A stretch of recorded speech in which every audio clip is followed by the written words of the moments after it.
Hi guys and girls, what's up? It's about a week since the Battlefield 2042 beta and about a month until the game is actually released. Or maybe, hopefully. Anyway, I know it's the beta and we did only get to see a small portion of the game. Some things may of course change before the actual release, but still, let's have a look at the different guns that were presented. Now, I'm going to go through all the guns that were available during the beta, both primary and secondary, and I'm going to point out what I liked or didn't like with the different guns. Some of them were a bit situational, and I consider only one of them as bad, maybe two actually. Anyway, if you don't want to hang around for all that and you're only interested in which one I thought that was the best, you can just skip ahead on the timeline and put nice markers out for all the content. Before we get started, as always, leave a thumbs up if you think this video is useful at all, or bash me with a thumbs down if you think it's crap. Either way, I appreciate your honesty. I have to confess something before we get started. I didn't really figure out any combination of graphics and mouse input that I was totally comfortable with during the beta. I mean, it was a beta, so it was always likely that it had some performance issues, but yeah. It seems that DICE has some optimization to do before release day. When it comes to the mouse input, some speculate that maybe there was some acceleration going on.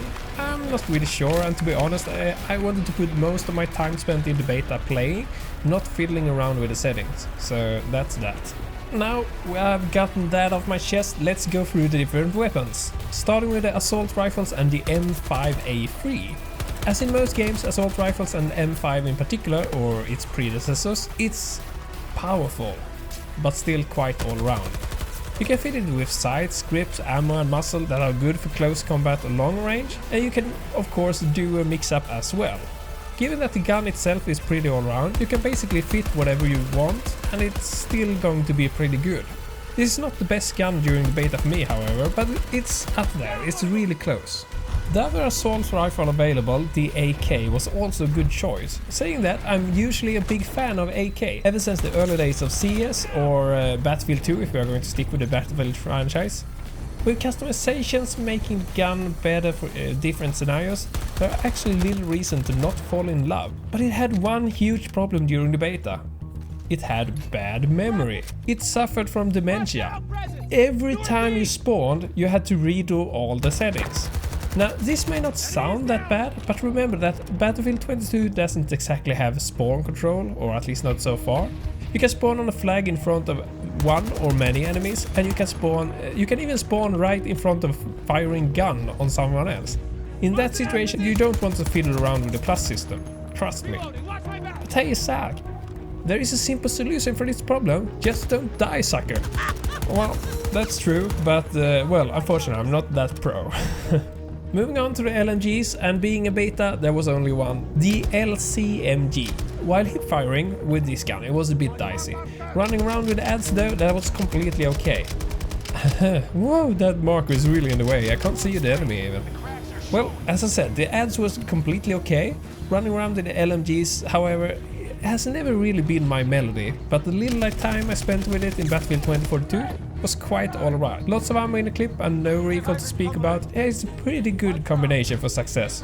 In Battlefield 2042, Marksman and Sniper were separated from each other, resulting in one gun for each category. As you could expect, the weapons thrive at different distances, where Marksman and the DM7 is capable at mid-range, but not that prolific at longer ranges. Saying that, at least with the level of recoil and spread in the beta, to me, the distances considered to be mid-range and long-range got a little bit extended compared to, let's say, Battlefield 1 or 5. I suppose some will disagree, but honestly I see very little reason to use the DM7, at least on orbital in the beta. Fire rate in combination with time to aim and damage is just not worth it compared to the other guns. Let's head over to the only real sniper rifle in the game, the SVS-10. It had a couple of different sights and settings, some hinted of setting it up for closer range, but in that scenario I would probably prefer a decent secondary anyway. The more interesting was the setup for longer ranges. Either you choose the path to combine control and damage, or you try to stay hidden while taking down enemies at range. As I say, the different zoom sights came down to personal preference, but in differential like Battlefield, where the bullet velocity is quite low and there are lots of bullet drop, zoom sights like 6 times are way too much. Bullet drop could be mitigated to some extent with the help of plus system though. When playing Sniper, the struggle with mouse input and performance came painfully clear. And even without those, I wouldn't exactly be an older version of Sturdy, meaning that it would often take 2 or maybe even 3 hits to make a kill. Because of that, I don't rate the SVS-10 that high. Also, there was something else that made the sniper slightly redundant. I'll get back to that soon. Okay, one of the worst guns in the beta. I fell in love with shotguns in Battlefield 5. That is pretty much the only game where I like shotguns at all. Regardless though, running with a shotgun requires you to close the gap and get close and personal with your opponent. Getting up close and personal is not where you want to be if you and your mouse can't agree, and to even get there was also often a challenge on Orbital. It's after all a very open map, at least when attacking. The little time I spent with the shotgun felt like running around with toy, so not really something for me in the beta at last. I did a few just brief tests and the spread was... It did spread less than I expected, and at least in the fights that I got in, it made less damage than I expected as well, so yeah. Wasn't too keen on it. Alright, so before we hop on to the SMGs, I want to mention the 2 secondary weapons that were available most of the beta. At the beginning, you could actually only choose the G57, which is a decent all-around sidearm. The rate of fire is what you would expect, and so is the damage. I mean, it's the usual weapon which you draw 4 when you run out of ammo in your clip, or if someone tries to get close and personal with you when you have a sniper rifle or similar. It's nothing more, nothing less.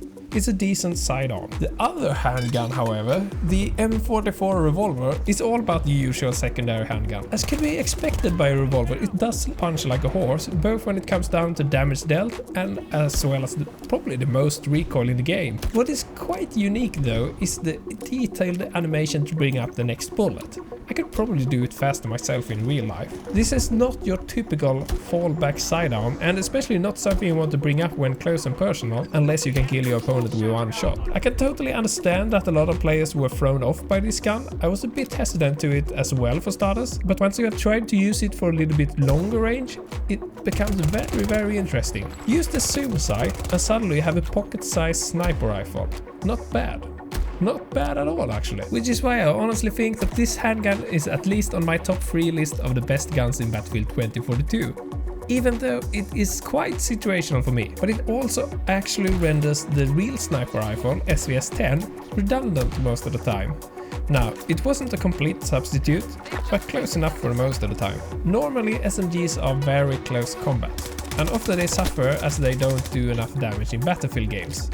Now, that has changed a bit in modern guncraft, and so it has in Battlefield 2042 as well. Both SMGs were decent, even if the distance got a bit stretched. For starters, only the PBX was available, but later the Key 30 was added as well. The PBX is a bit more all-round than the Key 30 and worked well within the range where I would normally expect assault rifles to have the upper hand, but as I said, distances of mid and long range in Battlefield 2042 seems to be a little bit stretched out. With that said, attaching a suppressor and running around with the PBX was very rewarding. Finally, the top gun in Battlefield 2042 beta.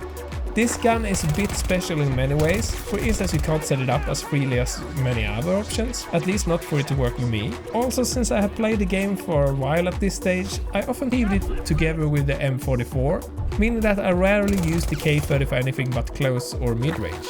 The fire rate of K30 is insane, so to get the most out of it, you had to pick a larger ammo. Then all you needed was to find the enemies. Time to kill was so low with this one, but since the performance of the game was a bit on and off, sometimes it felt like a lot of bullets were wasted on targets probably already dead. Anyway, it's usually not my preferred weapon type, but the K30 turned out to be something like almost, say, type 2A in Battlefield 5. Extremely forgiving, and at the end of the day, shooting the enemy is what Battlefield is all about. Well, that's it for this video. I didn't cover the gadgets in this video, and frankly, I'm a bit curious if they're going to stay as they did in the beta.